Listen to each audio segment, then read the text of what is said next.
सबसे पहले हमें एक क्वेश्चन पूछा गया कि find the RMS value of AC for या find the RMS value of current for अगर तुम्हारे पास कोई करंट का value I naught sine omega T है तो उसका RMS कितना होगा तुम्हें पता ही है। IRMS या I वर्चुअल भी लिख देते हैं, IRMS को बताया रखा है पहले से, इसका नाम वर्चुअल भी लिख देते हैं। पर ये होता क्या है, स्क्वायर रूट I स्क्वायर और उसका मीन फिर R स्क्वायर रूट। तो इस वजह से जब तुम इसका वैल्यू लिखते हो तो कितना आ जाता है, I not square sine square omega T और इसका एवरेज। मैं शॉर्टकट ही बता रहा हूं, इसको तुम क्या लिख सकते हो, square root of I not square का मीन और square root of sine square omega T का मीन। अच्छा, I नॉट स्क्वायर का मीन, I नॉट तो मैग्नीट्यूड ही है, I नॉट का स्क्वायर का मीन निकालोगे तो I नॉट ही आएगा, स्क्वायर रूट कर दोगे तो I नॉट बाहर आ गया। साइन स्क्वायर ओमेगा टी का मीन क्या होता है, 1/2, स्क्वायर रूट कर दिया तो आंसर आ गया सीधा I naught by square root 2। सीधा शॉर्टकट। क्लियर हो गया बेटा?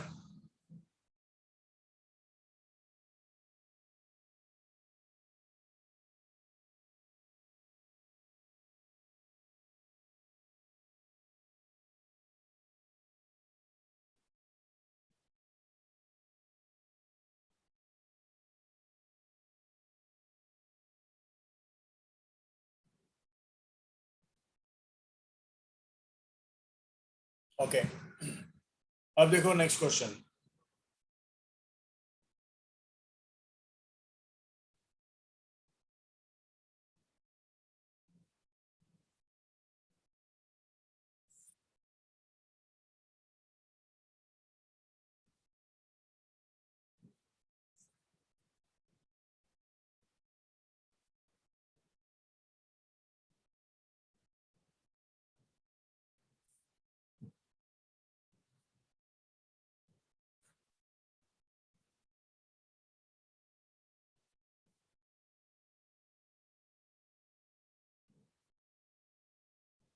ओके, अब नेक्स्ट क्वेश्चन आ गया बेटे।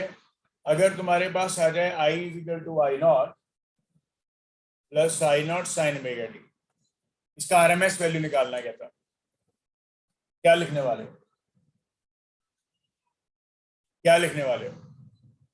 लिखने वाले हो IRMS square root mod I का स्क्वायर और उसका mean square root mod I का वैल्यू पुट कर दो, I naught plus I naught sine omega T, इसका स्क्वायर और एवरेज। ये कितना आया, स्क्वायर रूट। इसका एवरेज कैसे लिखोगे, पहले ब्रैकेट में स्क्वायर को खोल दो, I not square plus I not square sine square omega T plus 2 I not square sine omega T और एवरेज। अब तुम इसका एवरेज निकाल दो तो अकेले अकेले का एवरेज लिख दो, बेसिकली अकेले अकेले का एवरेज लिख दो। तुम इसको एवरेज को कैसे लिख सकते हो, average value of I not square plus average value of I not square sine square omega T plus 2 constant ही है, bracket I not square sine omega T, इसका एवरेज वैल्यू। तो बेसिकली ये दोनों मल्टीप्लाई हो रहे हैं तो तुम दोनों का अलग अलग एवरेज लिख दो ऐसे करके। तो जब तुम इसको सॉल्व कर रहे हो बेटे, I नॉट स्क्वायर का जो एवरेज है वो तो I नॉट ही होगा,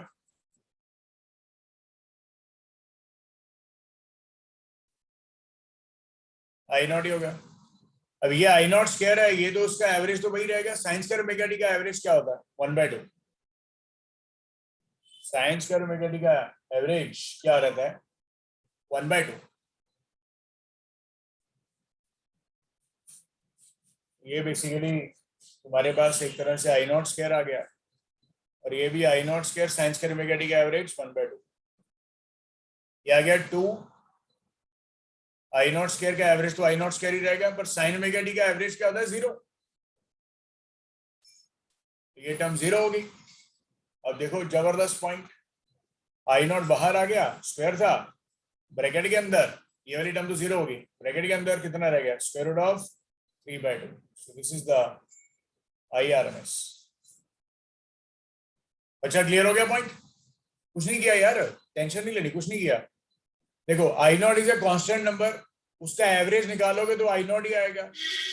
स्क्वायर करके स्क्वायर रूट कर दोगे तो स्क्वायर करके स्क्वायर रूट करोगे तो फिर से आई नॉट ही आएगा। क्या दिक्कत है? कांस्टेंट टर्म तो हमेशा कांस्टेंट ही रहती है ना, जो मर्जी कर दो। कांस्टेंट टर्म में तो कुछ वेरिएबल तो होता ही नहीं है। अच्छा, एक और क्वेश्चन करके देखो, मेरे को करके दिखाना है ये question third. I is equal to I1 sin omega t. Get me this answer. Plus I2 cos omega t. Get me this answer. Hurry up. फिर से IRMS निकालो, स्क्वायर रूट, ऐसे आई स्क्वायर है, ऐसे मैं तो एक मिनट ऐसे बोलता हूँ। RMS निकालना है, पहले स्क्वायर कर दो, फिर मीन निकालो, फिर स्क्वायर रूट कर दो, ऐसे कर दो। तुम क्या करोगे? सबसे पहले I1 sin omega T plus I2 cos omega T, उसका कर दोगे स्क्वायर। चल अब मैं बार डाल देता हूँ, ये मीन निकाल दोगे, मीन निकालने के बाद स्क्वायर रूट कर दोगे।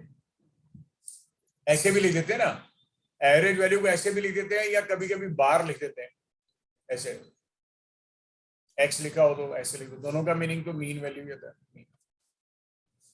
अब इसमें कितना आएगा रिजल्ट बेटे आरएमएस का?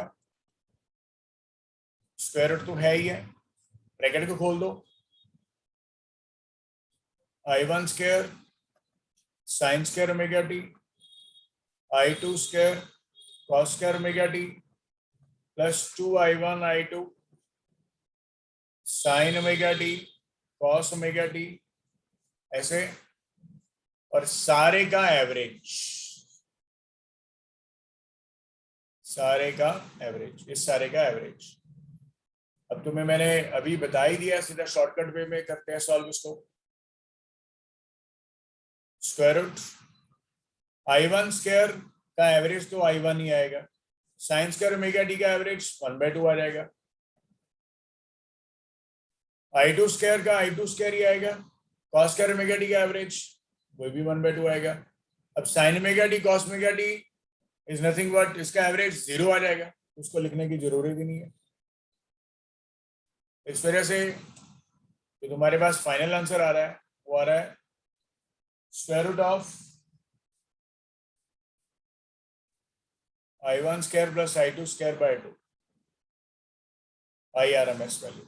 These are the ways to calculate this RMS value.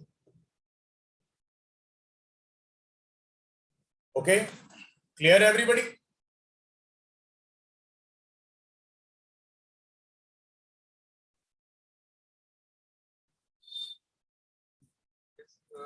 Okay, देखो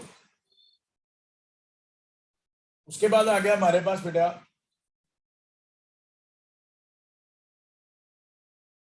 हमारे पास ये एक इंडक्टर है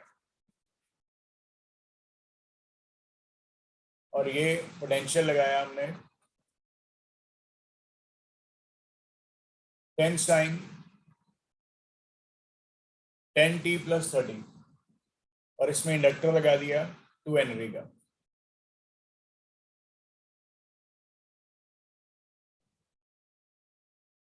तुम्हें बोला जा रहा है find the equation of current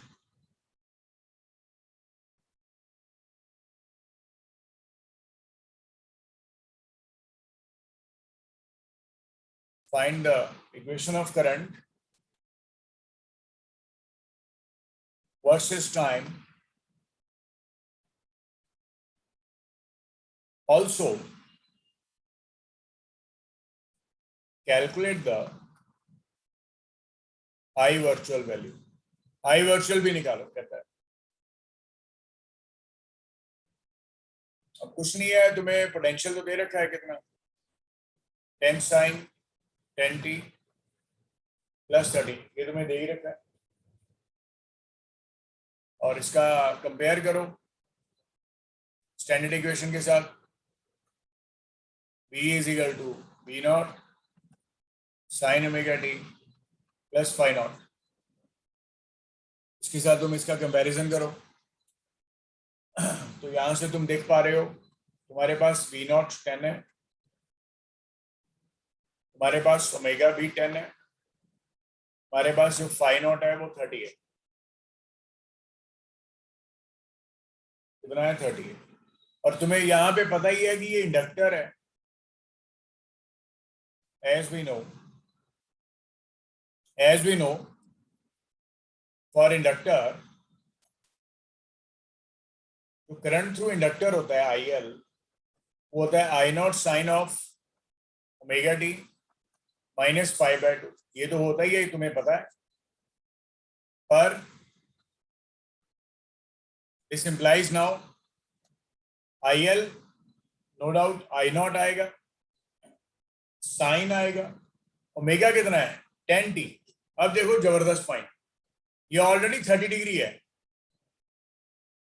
30 degree है, मतलब ये 30 डिग्री लीड कर रहा है ऑलरेडी, और ये 90 डिग्री का डिफरेंस होता है, हमें पता है। तो इट मींस यहां पे कितना आना चाहिए, ये आना चाहिए प्लस 30 माइनस 90, क्योंकि लैग कर रहा है, टोटल फेज में से इसको माइनस करना पड़ेगा। यहां से तुम्हारे पास ये आएगा I naught sign 10t minus 60, क्योंकि ये 30 था बेटे, 30 माइनस और माइनस 60 कितना आएगा 90। तो 90 डिग्री तो चाहिए हमें, 90 डिग्री तो चाहिए हमें, है कि नहीं?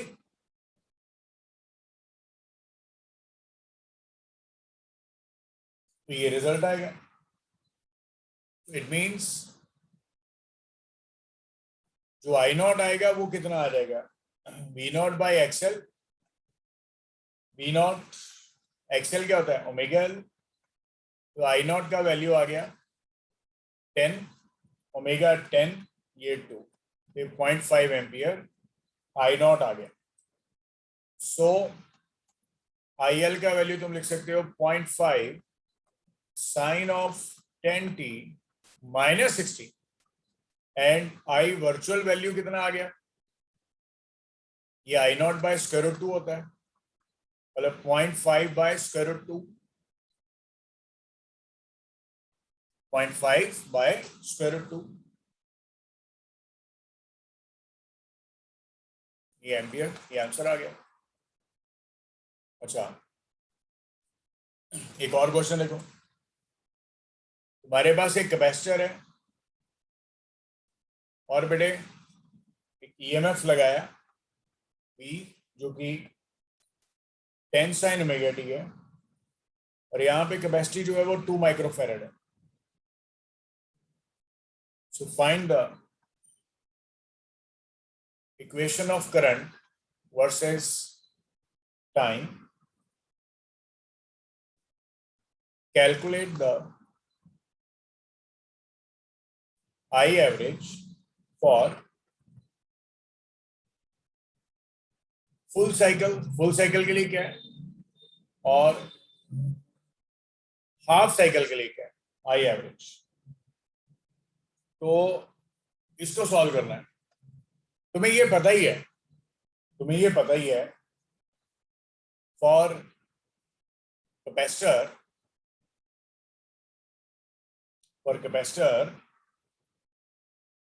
हम लोग नॉर्मली कैपेसिटर में चार्ज की बात करते हैं, और फुल साइकिल के लिए जो तुम्हारे पास इसका वैल्यू आएगा, एवरेज वैल्यू 0 आएगा, क्योंकि जितना पॉजिटिव है, क्योंकि average value is meant for charge, और फॉर हाफ साइकिल